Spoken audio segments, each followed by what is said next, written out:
60% अभी इंग्लैंड के पास है थोड़ा गेम और 40% इंडिया के पास है। जो 40% इंडिया के पास है, जो इंडिया ने आई थिंक एक विकेट, इंडिया की आज डे 2 पे जब इंडिया की बैटिंग आई तो इंडिया की 3 विकेट गिरी और जहां तक मेरे को लगता है कि इंडिया ने 1 विकेट ज्यादा गवा दी। आज का जो दिन इंडिया का समाप्त होना चाहिए था वो 2 विकेट के अराउंड ही होना चाहिए था और रन आई थिंक इतने आसपास ठीक, रन 142 अराउंड ठीक है, बस आई थिंक विकेट एक ज्यादा इंडिया ने खो दी। और इंग्लैंड की तरफ से दोस्तों, इंग्लैंड की तरफ से जोफ्रा आर्चर ने दोस्तों कमबैक कर दिया। पहले ही ओवर में आया दोस्तों, एक तो उसने जो आग मूता अपने पहले ही ओवर में, नियरली 149 उसने क्लिक किए एक बॉल और यशस्वी जायसवाल को बीट किया था। पहली दो बॉलें बीट की थी और तीसरी बॉल पे भाई अनप्लेबल बॉल थी दोस्तों। जिस बॉल पे यशस्वी जायसवाल आउट हुआ था वो लिटरली अनप्लेबल बॉल थी, बस वो डिफेंस ही कर सकता था और वहां यशस्वी जायसवाल ने डिफेंस ही किया और उस पे दोस्तों निक हुई एंड थर्ड स्लिप पे वहां हैरी ब्रुक के पास बॉल चली जाती है। तो ओवरऑल दोस्तों आज का पूरा कुछ ऐसा दिन रहा है और दूसरे दिन की शुरुआत होती है तो दोस्तों जो रूट के एक शतक के साथ, जो रूट के एक 37th सेंचुरी के साथ दोस्तों डे 2 की शुरुआत होती है और अपनी भाई वो एक और शतक लगा देता है लॉर्ड्स के ग्राउंड पे। उसकी बैक टू बैक तीसरी सेंचुरी है लॉर्ड्स के ग्राउंड पे, ठीक है, बैक टू बैक तीसरी सेंचुरी। भाई एब्सोल्युटली लेजेंड की लिस्ट में आता जा रहा है, जिससे आपसे रन्स पे रन बनाता आ रहा है। Per year century average nearly 51 की 51 की नियरली इतनी उसकी एवरेज है।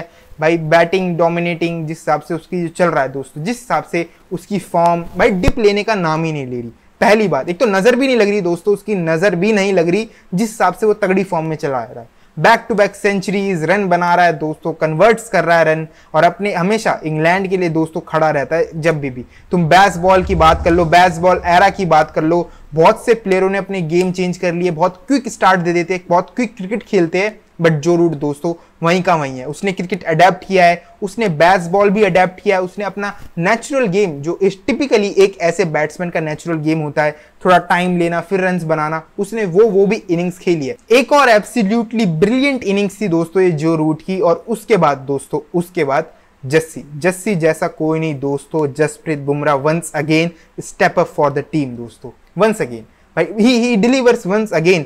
भाई पहले तो बेन स्टोक्स को जो दोस्तों आउट किया, बोल्ड किया, ठीक है, देन कल किसे बोल्ड किया था, हैरी ब्रुक को, ठीक है। फिर आज सुबह जो आज का जो दिन शुरू होता है वहां सबसे पहले आउट किसे करता है, बेन स्टोक्स को। एंड तीसरी विकेट कौन सी, जो रूट दोस्तों। तीनों मिडल ऑर्डर निगल गया दोस्तों। जसप्रीत बुमराह पूरा मिडल ऑर्डर निगल गया और तीनों प्लेयरों को बोल्ड किया है। समझ रहे हो कितनी बड़ी बात है।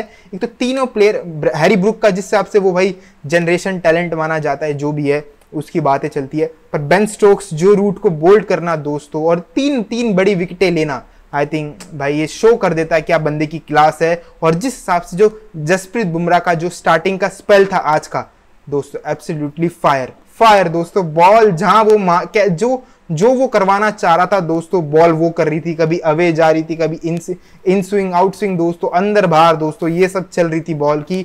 और उसी के साथ साथ एक टाइम पे जसप्रीत बुमराह हैट्रिक पे भी था दोस्तों, जब क्रिस वोक्स को पहली बॉल पे निक किया एंड आउट। 13th फाइफर है, 13th। उसके नीचे नाम आता है दोस्तों लॉर्ड भाई, हमारे ग्रेटेस्ट क्रिकेटर भाई कपिल देव का। उसके नीचे बात करो अनिल कुंबले, एक और दी ग्रेट जहीर खान दोस्तों। इन सब की दोस्तों लेगेसी ब्रोक करते हुए दोस्तों जसप्रीत बुमराह ने एक और पंजा खोल दिया।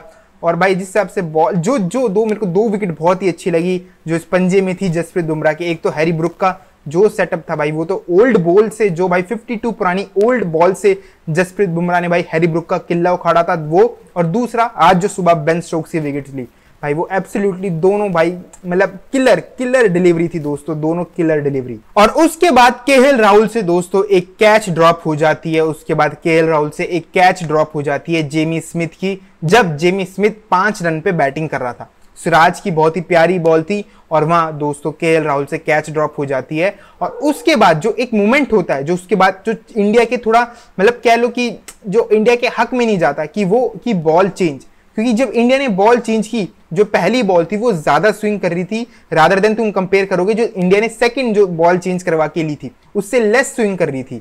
और ये 2-3 बारी हुआ, इंडिया ने अंपायर से शिकायत की, बॉल चेंज हुई, 2 बारी इंडिया की बॉल चेंज हुई। और लंच जब तक समाप्त हुआ, उसके बाद दोस्तों लंच जब समाप्त होता है उसके बाद नासिर हुसैन की एक वीडियो आती है। 3 मिनट लॉन्ग वीडियो है वो नासिर हुसैन की, और उसमें नासिर हुसैन बताता है कि भाई ये जो बॉल चेंज हुई ये इंडिया का ही बहुत ही घटिया डिसीजन था। उसमें वो मतलब बहुत अच्छी तरह से डिफेंड करता है अपनी ड्यूक्स बॉल, और उसके बाद स्टुअर्ट ब्रॉड का भी ट्वीट आ जाता है, वो भी यही बातें बोल रहा होता है। तो दोस्तों एक बात बताओ, ये जो बॉल चेंज हुई इंडिया ने अपने मन से तो नहीं की, अंपायर को दिखाई, अंपायर ने भाई चेक भी किया, वो 2 रिंग से बॉल फंस रही थी, वो क्लियरली कैमरा में कैप्चर हुआ है कि जहां वो भाई वो बॉल फंस रही थी, बॉल पास नहीं हो रही थी एक भी होल से। तो अंपायर का डिसीजन था कि वहां बॉल चेंज होनी चाहिए। तो ये जब अंपायर ने बिल्कुल साफ कर दिया कि बॉल ये सुटेबल नहीं है खेलने के लिए, 2 बारी ऐसा हुआ है, 2 बारी, तो ये भाई ये नासिर हुसैन ने जो बात उठाई, ये बोला कि ये फालतू में कर रहे हैं इंडियंस, क्योंकि इंडिया को अच्छी तरह वहां स्विंग मूवमेंट नहीं मिल रही थी, सीम मूवमेंट नहीं मिल रही थी, तो इंडिया ने उसके चक्कर में, उसके फ्रस्ट्रेशन के चक्कर में इंडिया ने ये चीज की है।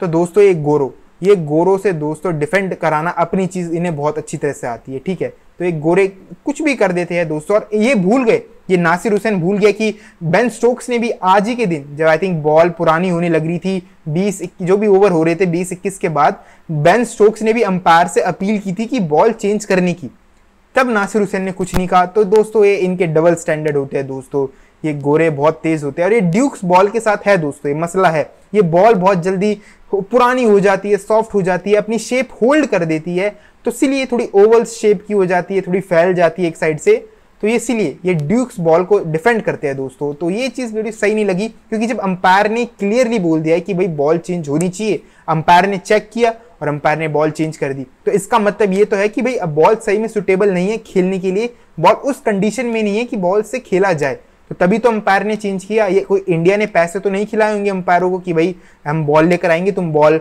चेंज करवा देना। और ये ड्यूक्स बॉल के साथ प्रॉब्लम देखी गई है दोस्तों, ये ड्यूक्स बॉल के साथ प्रॉब्लम देखी गई है। इसी सीरीज में तुम बात करोगे 3 टेस्ट मैचेस हुए, और इस 3 टेस्ट मैचेस में भी बहुत बारी बॉल चेंज हो चुकी है, 2-3 बारी तो इंडिया ने कराई, और 1-2 बारी अपील भी की थी भाई बॉल चेंज कर दो, वो ऋषभ पंत ने वो अपील की थी, वो बॉल फेंक दी थी फिर ऋषभ पंत ने, ठीक है। इंग्लैंड ने खुद चेंज की है, तो इसका मतलब बताता है कि बॉल अच्छी क्वालिटी की नहीं बन रही है, ड्यूक्स बॉल बहुत जल्दी अपनी शेप होल्ड कर रही है।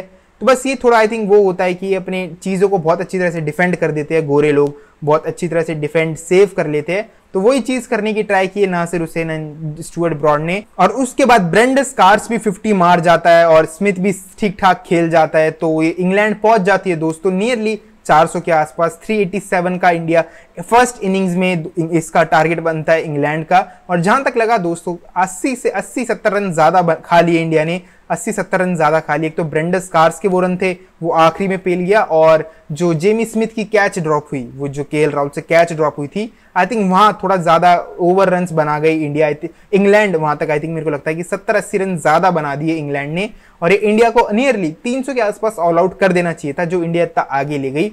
बट भाई वंस अगेन भाई बुमराह का जो स्पेशल फाइफर था वो बहुत ही बढ़िया था, सिराज ने भी आके आखिरी में 2 विकेट निकाल दी। इंडिया की बैटिंग आती है तो दोस्तों जायसवाल अलग ही मूड से आ रहा होता है, 1 ओवर में 14 रन ठोक देता है, वोक्स के 1 ओवर में 14 रन ठोक देता है, और उसके अगले ओवर में आउट हो जाता है जोफ्रा आर्चर की एक ब्यूटीफुल डिलीवरी पे। भाई क्या ही ब्यूटीफुल डिलीवरी थी यार, कितना आइकॉनिक हुआ होगा उसके लिए, लाइक उसने सेलिब्रेशन भी जो किया था, तुम 4 साल बाद कमबैक कर रहे हो और आके अपने पहले ही ओवर में एक ड्रीम डिलीवरी काइंड ऑफ डाल देते हो, और जो निकल जाती है एंड स्लिप पे आउट हो जाते हो।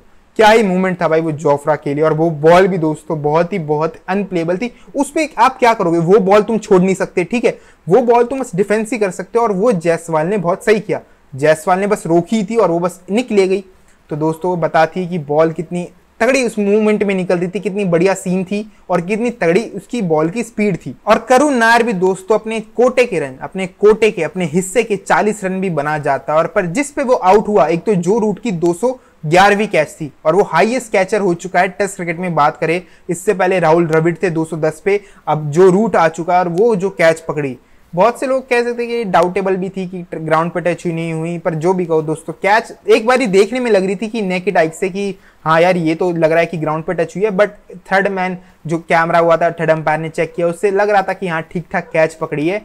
बट 211 कैचेस पकड़ना स्लिप कॉर्डन में दोस्तों टेस्ट क्रिकेट में बहुत बड़ी बात है, जिससे आपसे जो रूट ने करा है भाई एब्सोल्युटली गन फील्डर है। पर भाई कब तक करुण नायर अपने कोटे के रन ऐसे बनाता रहेगा यार। आज मेरे को लग रहा था जिस हिसाब से इसने खेला भी स्टार्ट, जो ड्राइव खेली थी भाई, ड्राइव तो बहुत ही बढ़िया खेलता, इसने जो ड्राइव पे शॉट्स खेले थे लग रहा था कि आज कुछ अच्छा करेगा, बट वही 30-40 के बाद आउट हो गया। गिल का डिसमिसल बहुत बड़ा था इंडिया के सेटअप के लिए, जिसे कहते हैं कि इंडिया का डे फिनिश जो हो सकता था बहुत अच्छी तरीके से, वहां नहीं हो पाया। गिल वहां आउट हो गया। वहां जेमी स्मिथ की बहुत ही प्यारा टेक था दोस्तों। एक तो कीपर आगे खड़ा है, बॉलर बॉलिंग डाल रहा है, just edge you and catch पकड़ी, वो आउटसाइड ऑफ स्टंप की बॉल थी, तो वहां जेमी स्मिथ की बहुत ही प्यारी कैच थी। ओवरऑल ये इंडिया का आखिरी सेशन था जब वो एक लगा कि जहां एक विकेट ज्यादा गिर गई, बाकी केएल राहुल ने संभाल रखा था।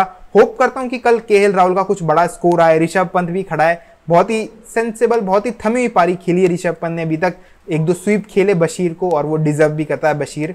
तो ओवरऑल आखिरी का जो सेशन था बहुत ही ठीक ठाक गया, बस आई थिंक एक विकेट इंडिया ने एक्स्ट्रा खो दी। होप करता हूं कल इंडिया कवर करे इतने रन, और केएल राहुल की एक बहुत ही बड़ी इनिंग्स देखने को मिले, नियरली 180, 90, 200 रन की कुछ एक ऐसी बड़ी इनिंग्स देखने को मिले केएल राहुल से। होप करता हूं और इतनी विकेट भी ना गिरे कल, तो देखा जाए तो कल का दिन आई थिंक इंडिया माइट भी अच्छा खेल गई, एक मूविंग डे तरह के हो सकता है, विकेट ना खोई और इतने रन बना लिए, कवर कर लिया, तो इंडिया के लिए आई थिंक बहुत बड़ा दिन हो जाएगा ये, और एक मोमेंटम इंडिया के पास आई थिंक आ सकता है।